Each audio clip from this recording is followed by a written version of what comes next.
Și pam, pam, pam. Atunci să facem... Asta să mergem la prietenul meu. Uitați un parc. Ia uitați. E un porculeț cu... Asta nu este blocul 10, să știți. Cred că... E blocul 9, stați.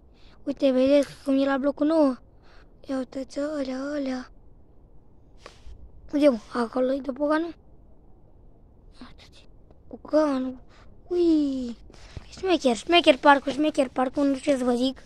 Dar e șmecher parcul. Bun. Haideți, fraților, să mergem înspre prietenul meu. Fraților, ce să mai vă zic? Și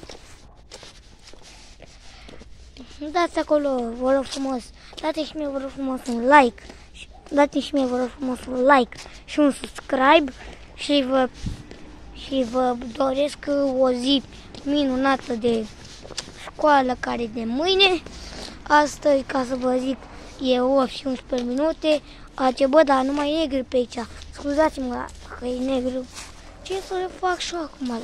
Se vede ceva, nu? Hai că se vede. Ui. Up. Ne ridicăm. Ăla e blocul meu, frațile, uitați. Blocul 5, dar nu arată bine. Bă, ce luminiți acolo, vedeți? Vedeți cum se lucese alea? Roșu, așa, verde, roșu, nu mai înțeleg nica.